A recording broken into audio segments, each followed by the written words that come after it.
Long ago, before the galaxy was filled with the noise of countless empires and endless wars, there were the Elders. These were the oldest species, those who had walked among the stars when the younger races had not yet crawled out of their oceans or forests.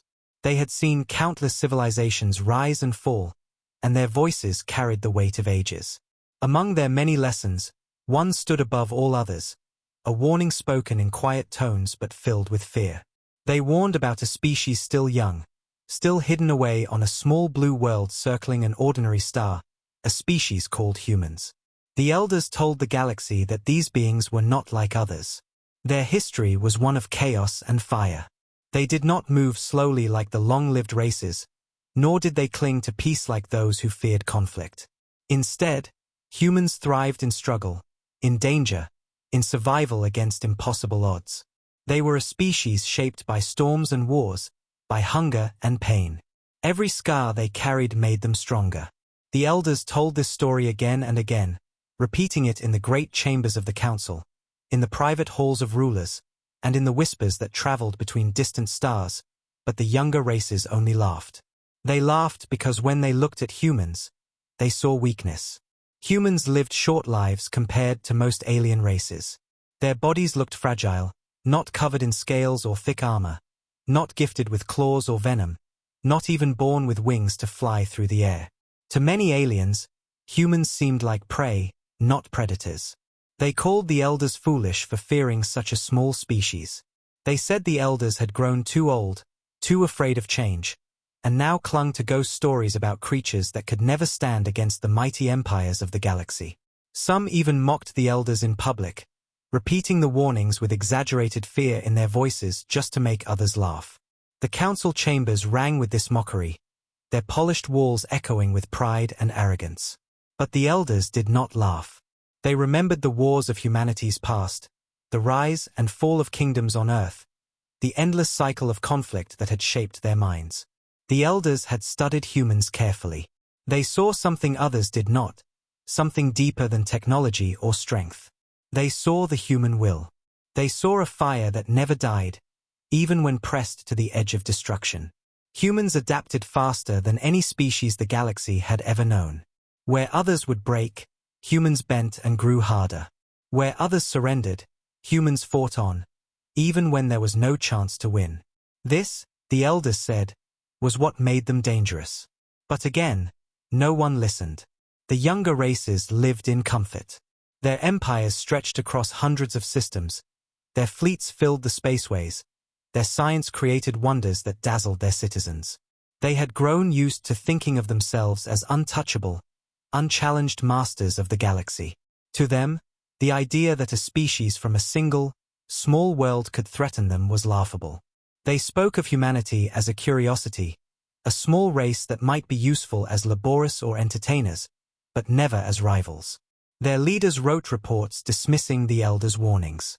Their generals laughed at the idea of human soldiers standing against their great armies. Their scholars shook their heads, saying humans had nothing to offer the galaxy that was not already known. Still, the Elders spoke. They reminded the council of the first encounters, when small exploration ships had stumbled across human vessels in the dark reaches of space. Those first meetings had been filled with smiles and open hands, but beneath those smiles, the Elders had seen the calculation in human eyes. They noticed how quickly humans learned new languages, how easily they copied new technologies, how carefully they studied the weaknesses of those they met. It was as if every human carried a hunter's instinct, hidden beneath polite words. The Elders spoke of the way humans told stories of their own past, stories filled with blood and fire, victories won not by strength but by stubbornness. They said that if humanity was ever pushed into a corner, they would not bow down, they would rise. But the council did not want to hear it. Empires grew fat on their power, and arrogance covered their ears. They pointed to humanity's small fleet, to their limited colonies, to their short lives, and said there was nothing to fear. They argued that a species so divided by nations and rivalries on their homeworld could never become a galactic power. They called humans emotional, irrational, and reckless, unable to rule even themselves. They said these flaws would destroy humans long before they could ever harm the galaxy. Many believed this, and those who did not were too afraid to speak against the tide of laughter. Yet the elders could not forget what they had seen. They spoke of Earth itself, a world of chaos, a death world by galactic standards. Where other species had evolved on gentle planets with stable climates and safe ecosystems, humans had risen in a place filled with storms, predators, and disasters. Every day of their history had been a struggle for survival, and out of that struggle had come something the galaxy could not understand. Humans did not simply survive. They thrived in danger. They sought it out, challenged it, even turned it into games. The elders whispered that no species should laugh at such a people, for one day, that laughter would end. In private, some younger rulers did wonder if there was truth in the warnings. They saw the way humans spread quickly, colonizing harsh worlds where other races would not even dare to land. They saw how humans made allies easily, offering trade, stories, and friendship, but always keeping something hidden. They noticed how humans rarely showed their full strength, as if always holding back, always waiting. But these rulers kept their doubts to themselves, for fear of ridicule. It was easier to join the laughter than to be mocked as weak. And so, the warnings of the elders faded into background noise, drowned out by pride and arrogance. But the humans heard those laughs. They saw the way the galaxy dismissed them. They watched as empires pointed at them with sneers, and though they did not answer, they remembered. Silence became their shield, patience their weapon. They did not rush to prove themselves, did not lash out at the insults. Instead, they waited, building in secret, learning from every species, adapting to every challenge. The elders watched with heavy hearts, for they knew that when the silence broke, it would not be gentle. It would come like a storm, sudden and unstoppable, and the galaxy would have no defense. Still, the council mocked. Still, the younger races refused to listen. Still, the galaxy believed itself safe. And so, the ancient warnings hung in the air like storm clouds no one wanted to see. The elders had spoken, but no one believed. They had begged the galaxy to prepare, but no one cared. The seeds of doom had already been planted, and in the silence of humanity's patience, those seeds were growing. The great chamber of the Galactic Council shimmered with light from thousands of hovering crystals, each one a beacon carrying the voices of entire civilizations. The air hummed with pride, arrogance, and the endless chatter of leaders who believed they ruled a galaxy too vast to ever be threatened. In the center of this chamber, the elders had spoken once more, repeating their warning with voices trembling not from weakness, but from the weight of memory. They told of humanity's power, of their history written in fire, of their will that no empire could bend. Yet as the words echoed through the hall, they were drowned out by laughter. The council erupted like a storm, not of fear, but of mockery. Tall reptilian delegates hissed with amusement, their fangs flashing as they leaned toward each other and joked that the elders had lost their minds. Winged envoys from the skyborne races flapped their wings in bursts of mirth, their shrill cries filling the chamber.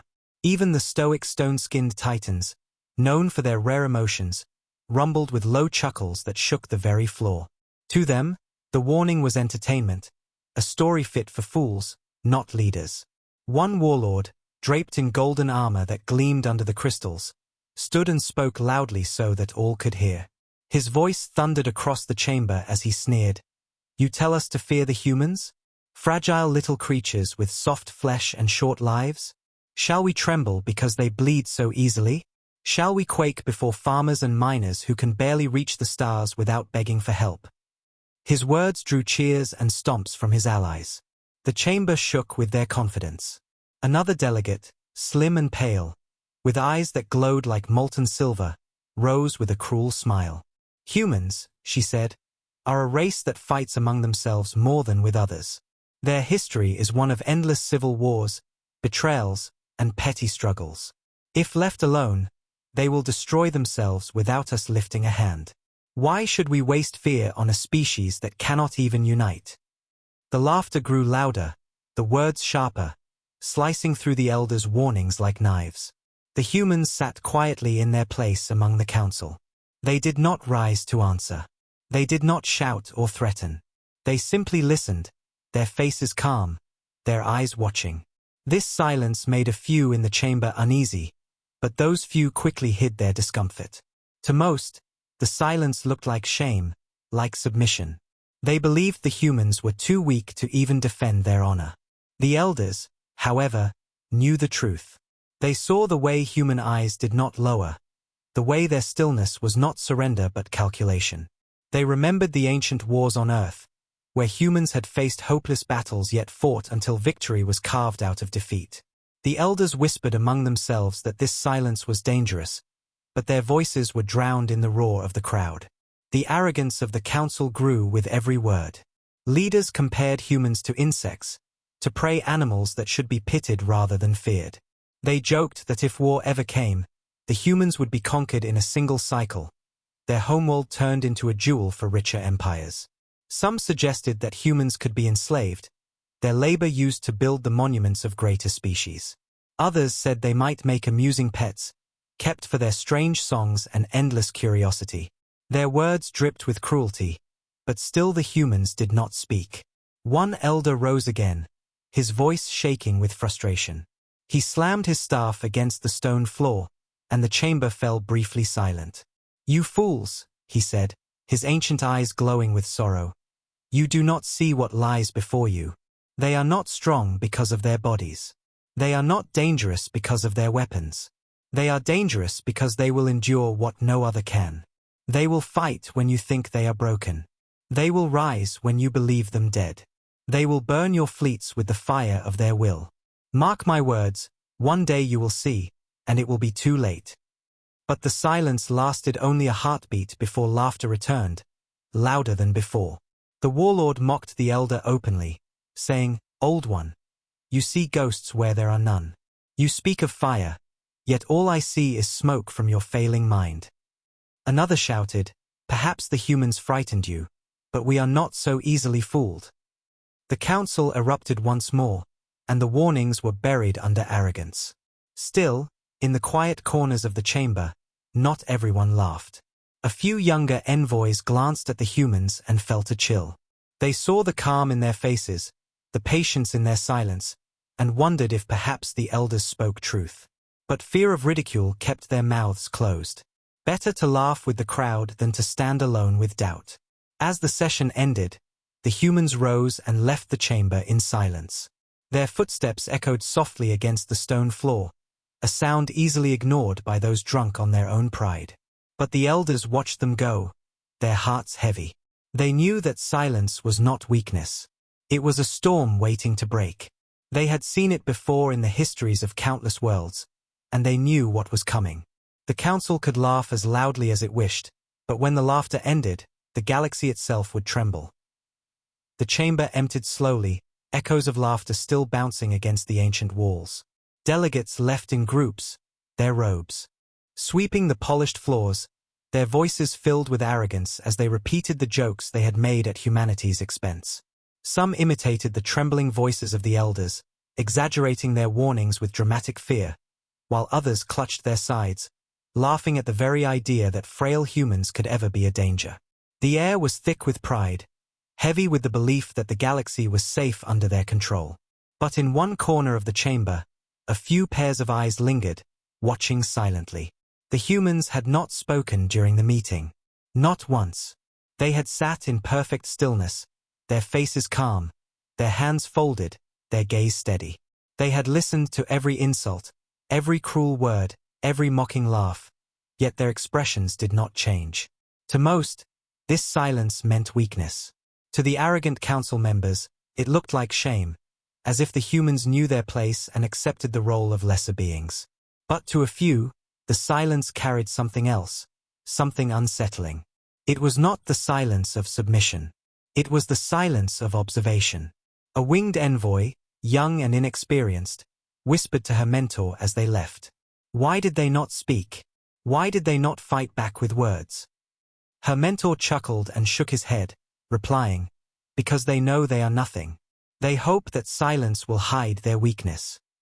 But the young envoy was not convinced. She remembered the human eyes she had seen, steady, cold, and watchful. There was no fear in them, only patience, as if they were waiting for something no one else could see. In the shadows of the great halls, the elders gathered, their faces carved with worry. They had watched the humans too, and they understood what others could not. The silence was not surrender. It was the patience of hunters, the stillness before the strike. One elder spoke in a hushed tone. They learn. Every word spoken here, every laugh, every insult, they carry it with them. They do not need to answer now, for they will answer when the galaxy is not ready. The others nodded grimly, for they had seen the same truth. Meanwhile, across the council city, in the private quarters given to them, the human delegation sat together in quiet discussion. They did not shout or rage at the insults they had endured. Instead, they spoke softly, analyzing every word, every weakness revealed in the arrogance of the other species. To them, the meeting had not been humiliation, it had been a lesson. They had studied the pride of their rivals, the divisions among them, the way they dismissed threats until it was too late. Humans had always learned best in silence, and now the galaxy had unknowingly taught them. Outside, whispers began to spread among traders and travelers. Not all species were blind to what they had seen. Some spoke in quiet fear that the human silence was not weakness but something far more dangerous. Stories began to circulate in spaceports, in the dim corners of taverns where pilots drank away the cold of space. They spoke of humans who could survive on worlds where no other race could live, humans who built homes in deserts and frozen wastelands, humans who tamed storms and crossed oceans of fire. These whispers were small at first, drowned by the laughter of the powerful, but they grew with every passing cycle. Still, the council dismissed them. Reports of human endurance were labeled as exaggerations, tales spun by traders who wanted to sell stories. The leaders assured their people there was nothing to fear, that humans were no different than animals who had gotten lucky enough to find tools. The laughter continued, and the arrogance grew, but the humans never answered. They continued to sit quietly in every chamber, to watch every movement, to record every word. The silence began to work like a shadow, creeping into the minds of those who paid attention. In moments of honesty, when the laughter faded and the halls were empty, a few envoys admitted they did not like the way humans stared. Their eyes seemed to pierce through walls, through armor, through every defense, as if they were not looking at faces but at something deeper. More than one envoy confessed that when they met a human's gaze, they felt like prey caught in the sight of a predator. The elders, too, felt the weight of that silence. They had lived long enough to know what it meant. In every age, they had seen silence before great storms, before wars that shook the stars. The silence of humanity was the same. It was not emptiness, it was preparation. They tried to tell the others, but their voices were drowned once more. No one wanted to believe that a young race could hold such power. One night, beneath the glowing towers of the council's capital, an elder walked alone and found himself crossing paths with a human envoy. The human greeted him politely, with a small nod and a quiet smile. Nothing in his voice was threatening, nothing in his movements aggressive. But in his eyes, the elder saw it, the fire, the unyielding strength, the patience of a hunter who had chosen his moment but had not yet acted. The elder's heart sank, for he knew the others would not listen until it was too late. And so, the galaxy continued to laugh. The council chambers filled with pride, the empires boasted of their strength, and the humans remained silent. They observed, they learned, they remembered. Their patience stretched like the calm before thunder, their silence deep as the void between stars. To the foolish, it was weakness. To the wise, it was the most terrifying sound in the galaxy. The first clash did not begin with thunder, nor with the grand speeches of generals, nor even with the official declarations of war.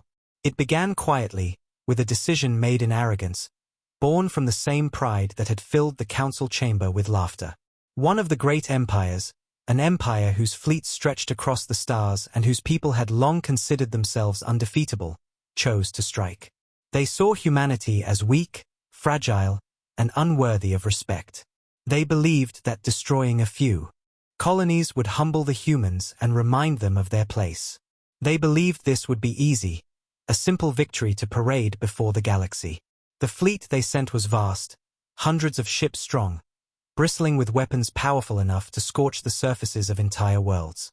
Their admirals laughed as they prepared the assault, mocking the elders who had warned against such actions. To them, this was not war, it was extermination. A test of fire that would last only days, perhaps hours. The council watched with interest, eager to see the humans crushed, while the elders lowered their heads in sorrow. They knew what was coming, though they prayed they were wrong. The first target was a small human colony on the edge of known space, a planet of thin air and harsh storms, a place no other race would ever call home. Yet humans had settled there, building cities beneath the clouds, harnessing the storms for energy, carving out a life where others would only see death. The invaders expected little resistance. They arrived in force, their great warships blotting out the stars above the colony, their weapons charged and ready. They sent a message to the humans, demanding surrender. The humans responded with silence. When the first bombardment fell, the skies lit with fire. The alien fleet unleashed destruction on the surface, burning cities, breaking mountains, shaking the ground until it split apart. To the invaders, it was victory. They cheered as explosions covered the world below. But then, something strange happened. The storm did not fade. The silence did not break.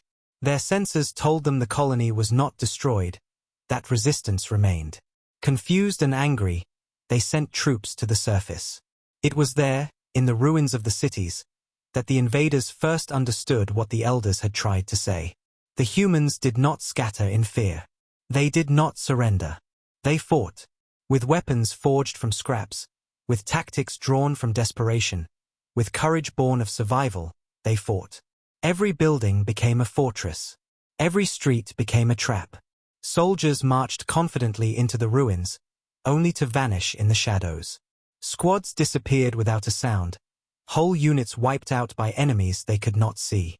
The humans moved like ghosts, striking fast, then fading back into the storm. The invaders tried to crush them with overwhelming numbers, but the harder they pushed, the stronger the resistance grew.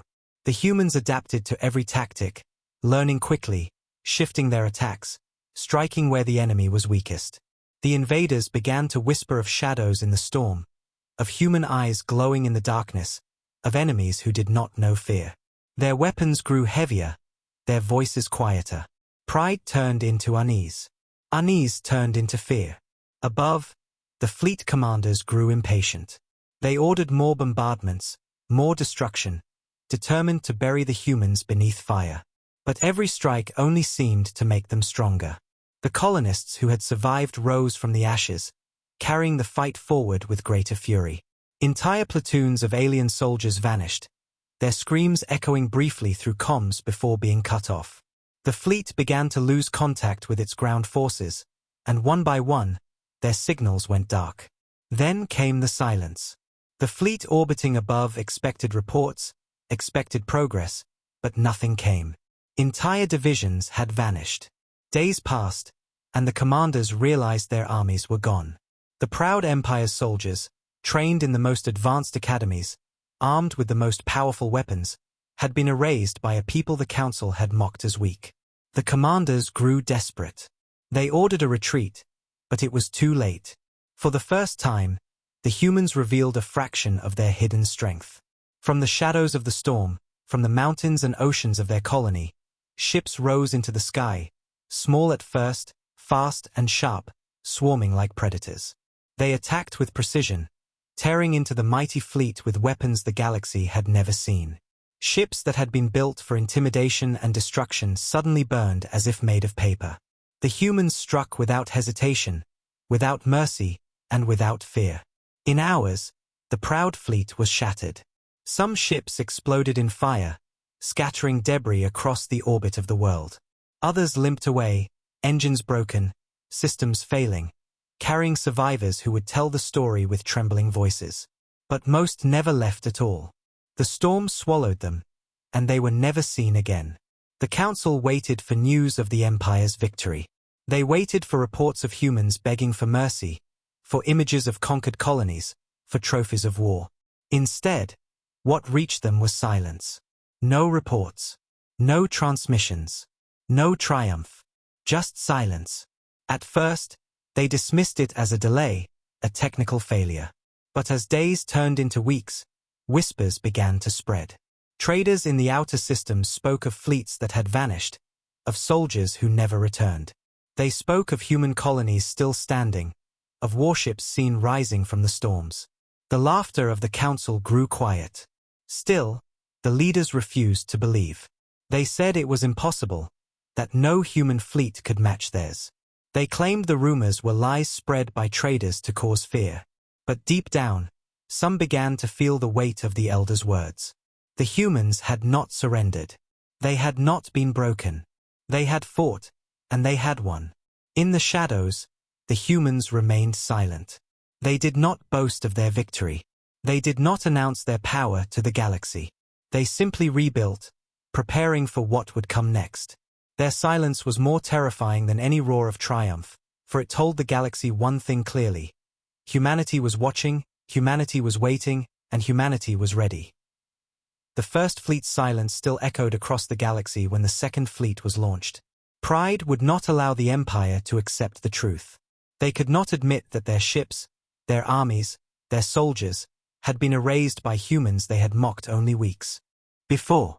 To admit that would mean the elders were right, and the council could not bear such shame. So, they told themselves the story they wanted to believe. They said the fleet must have been lost to storms, or destroyed by natural disasters on that cursed human world. They claimed technical failures had caused the silence. They whispered excuses to their people, assuring them that humans were still weak, still fragile, still nothing to fear. But in their hearts, unease grew. The elders' words, long mocked, began to creep into the edges of their thoughts. They will fight when you think them broken. They will rise when you believe them dead. These words clung to them in the silence of the night, words they could not chase away no matter how much they laughed in public. So they sent a second fleet, even larger than the first. This was no test, no display of arrogance. This was war. Dozens of warlords pooled their forces together, promising one another that this time they would not fail. The fleet numbered in the thousands, vast enough to blot out the stars in entire systems. They armed themselves with their most powerful weapons, weapons designed to scorch the surface of planets in a single strike. They swore they would burn every human world to ash, that they would scatter the survivors into the void, that humanity itself would be erased from history. The fleet arrived at the edges of human space, confident in their strength. They expected resistance, but resistance they could crush, resistance they could smother beneath their numbers. Yet, as they advanced deeper into human territory, something strange began to happen. Ships disappeared. At first, it was only a few, small escorts, fast-moving scouts. Their signals simply vanished, cut off mid-transmission. The commanders dismissed it as bad luck, accidents in the void. But then, larger ships went silent too. Frigates, cruisers, even battleships. Whole squadrons blinked out as if swallowed by the dark. No distress calls, no warnings, only silence. The admirals grew uneasy. They doubled their patrols, tightened their formations, sent scouts ahead with orders to report every shadow. But the silence grew. Every day, more ships vanished. Some went missing while traveling alone, others vanished in the very heart of the fleet. A vessel would drift behind its companions, and then, gone. As if the void itself had swallowed them. Fear began to spread among the soldiers. Whispers filled the corridors of the great ships. They spoke of humans hiding in the dark, waiting in silence, striking without being seen. Some swore they had seen shapes in the blackness, shadows moving against the stars. Others told stories of voices on the comms, human voices, speaking in whispers before cutting off into static. The commanders silenced such talk with threats, but they could not silence the fear. One night, in the depths of space, an entire carrier group vanished. Thousands of lives, hundreds of fighters, gone in an instant. The fleet searched for them, scanning every inch of space, but there was nothing. Not wreckage, not signals, nothing. It was as if they had never existed. The admiral's arrogance began to crack. The elders' warnings returned to their minds, louder now. They will rise when you believe them dead. They will burn your fleets with the fire of their will. And for the first time, some of them began to believe. Then came the first strike. A battleship at the center of the fleet suddenly erupted in fire, torn apart from the inside.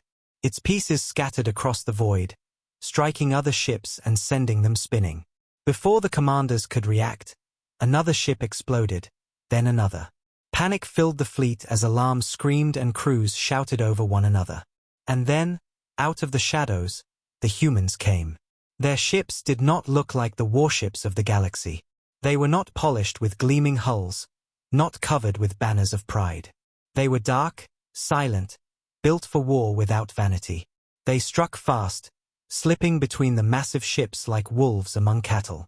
They fired weapons the galaxy had never seen.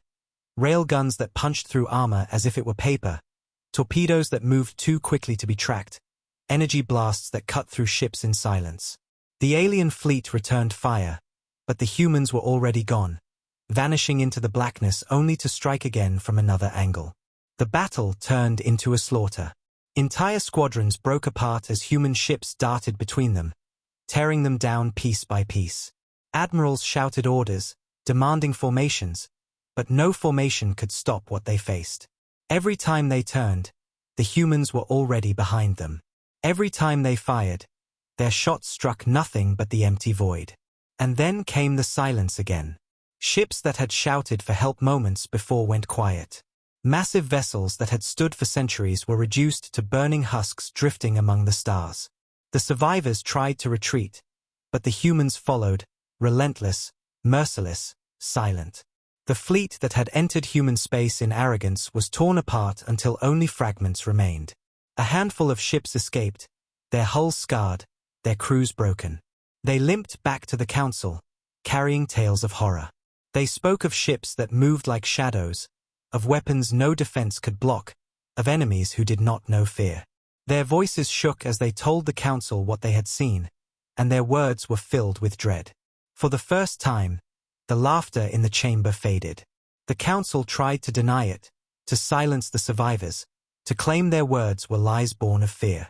But the galaxy had already begun to whisper. Traders, travelers, soldiers, everyone spoke of the vanishing fleets. They spoke of humans who had stood against empires and won. They spoke of silence filled with terror. They spoke of the elders, who had warned them long ago. The humans, still, did not speak. They did not announce victory. They did not boast of power. They let the silence spread, let the whispers grow, let the fear take root in the hearts of the galaxy. And in that silence, the truth became clear. The galaxy had made a mistake. They had mocked humanity. They had ignored the elders. And now, it was too late to undo what had begun. The galaxy was no longer laughing. The council chambers, once filled with arrogance and scornful jokes, had grown quiet. The air that used to vibrate with pride now carried the weight of whispers.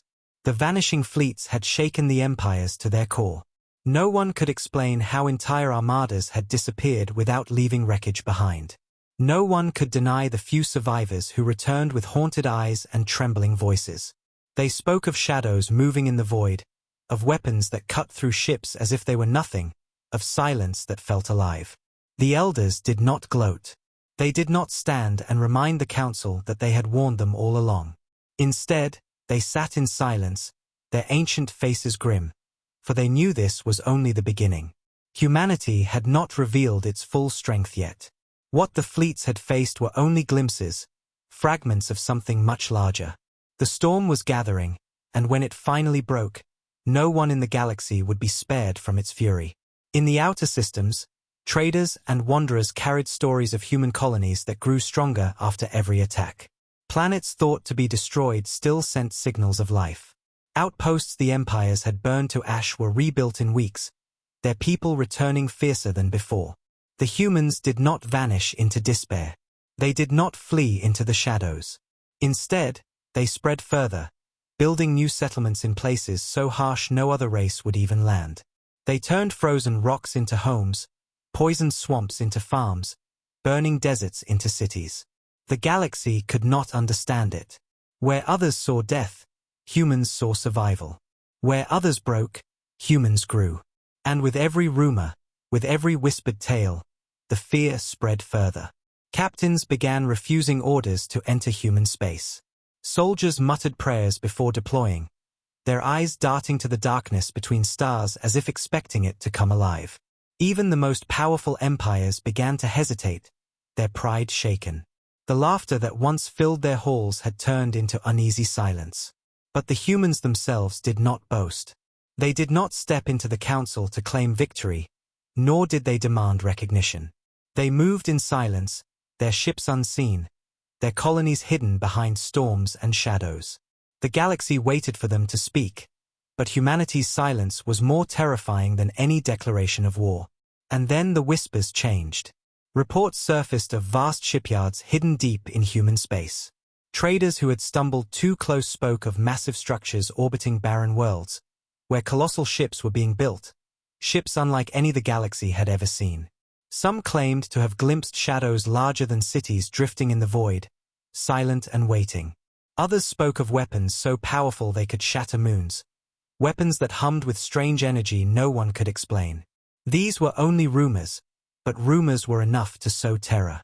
The council tried to dismiss them as lies, but fear had already taken root.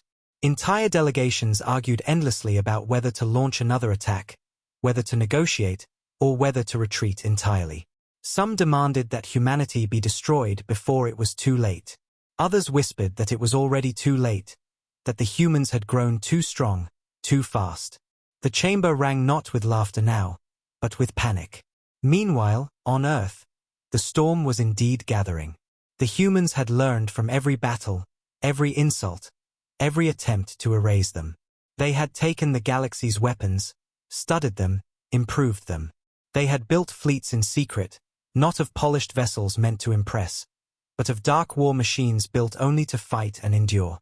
Their colonies had become fortresses. Their soldiers had become hunters. Every scar they carried was turned into strength. The elders watched all this with heavy hearts. They had begged the council to listen, to prepare, but their words had been drowned in arrogance. Now, the elders saw the future clearly. The storm was coming, and nothing could stop it. One of them whispered in sorrow, "They gave the humans reason. They gave them fuel. And now the fire cannot be contained." The first true sign of the gathering storm came not with a battle, but with silence. A vast alien convoy carrying supplies and reinforcements vanished at the edge of human space. Weeks passed, but no word came. When fragments of wreckage were finally found drifting in the void, they bore marks no one could explain. Deep gouges that tore through steel as though it were cloth, burns that pulsed with unknown energy.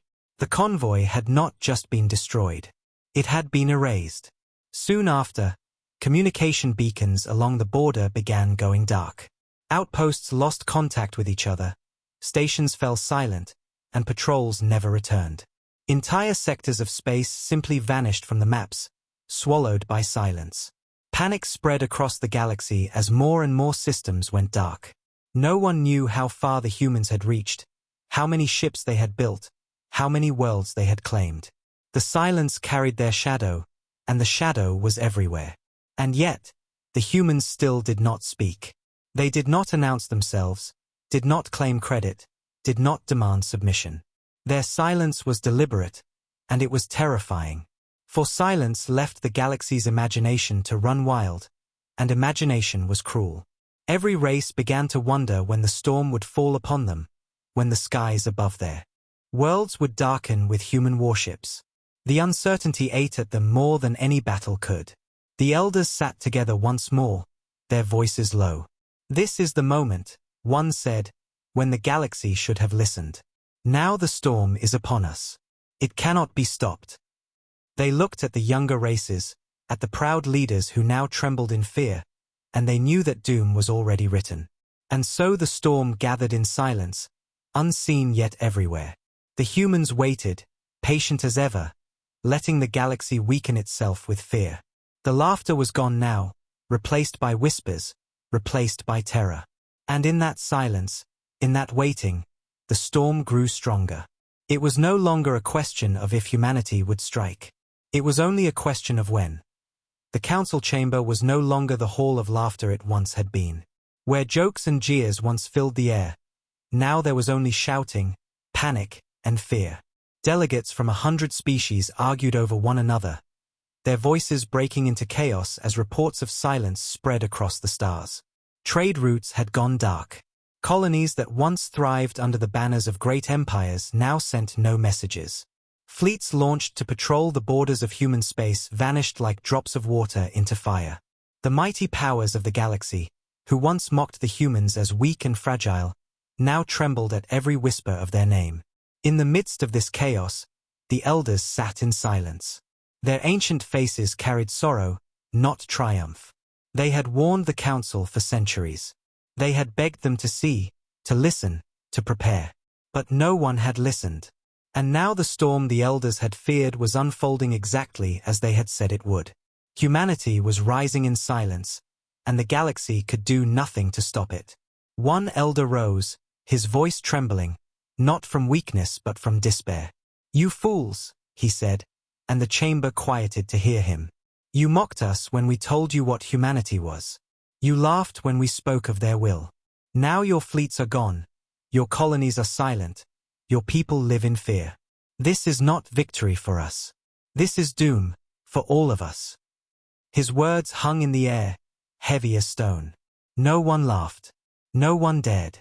A reptilian warlord slammed his clawed hand against the table. "Then tell us, Old One, what are we to do? How do we fight them? Where are their fleets? Where are their worlds? They hide in shadows, they strike without warning, and then they vanish. How can we fight an enemy that does not even show its face?" His voice carried more fear than anger, though he tried to hide it. The elder shook his head slowly. "You cannot fight them. Not as you are. You gave them reason. You gave them fuel. Every insult, every strike, every fleet you sent to erase them only made them stronger. Now they rise with the patience of hunters. You cannot stop what you have already set in motion." The words fell like a stone into a still pond, sending ripples of fear through the chamber. Some delegates shouted that the elder was wrong, that humanity could still be defeated with enough force. Others demanded peace, desperate to open talks with the humans before the storm broke. But no one could agree. The chamber that once mocked the warnings of the elders now collapsed under the weight of its own fear. Meanwhile, the humans remained silent. They did not send envoys. They did not demand treaties. They did not issue threats. They only watched. Every colony rebuilt became stronger. Every battle lost by the council became another lesson for humanity. The silence of humans was louder than any declaration of war. The elders despaired because they understood that this silence was deliberate. They had seen such patience before, on other worlds, in other ages. They had seen predators wait for the perfect moment to strike, conserving their strength until the prey was weakest. That was what the humans were doing now. They were waiting. Waiting for the galaxy to tear itself apart with fear. Waiting for the moment when the empires were fractured and vulnerable. Only then would they strike with their full strength. And when that moment came, nothing would stop them. Far from the council's chambers, whispers spread like fire. Merchants swore they had seen human warships the size of cities drifting silently through the void, their hulls black as night, their weapons glowing faintly with unearthly light. Soldiers who had survived encounters with human fleets spoke of weapons that could cut through shields as though they were paper, of ships that moved with impossible speed, of enemies who never showed fear. These stories spread fear far faster than truth ever could. The elders knew the truth was worse. The humans had not even revealed their true power yet. What the galaxy had seen were only fragments, glimpses, tests. The real storm had not begun. The elders whispered among themselves that when the humans finally struck, it would not be for one world or one empire. It would be for the galaxy itself. One night, as the council lay restless, a human envoy appeared unannounced. He walked into the chamber in silence, his steps echoing against the stone floor. He said nothing at first, only standing in the center while every eye turned toward him. Finally, in a calm, quiet voice, he spoke. "You laughed when the elders warned you. You called us weak. You struck at our homes. You tried to erase us. He paused, his eyes scanning the room. Now you are afraid. And still, you do not understand. The chamber fell silent, every delegate leaning forward, waiting for his words. The human spoke again. We do not seek war. But you have given us no choice. You have shown us who you are. And now, we will show you who we are. His words were not shouted. They were not filled with rage. They were calm, steady, certain. And that certainty was more terrifying than any threat. When he left, silence filled the chamber again. But it was a silence heavy with dread. The elders lowered their heads, their despair complete. The moment they had feared for centuries had finally arrived. Humanity's silence had ended, and their voice was more terrible than any weapon. The storm was no longer gathering. It was here.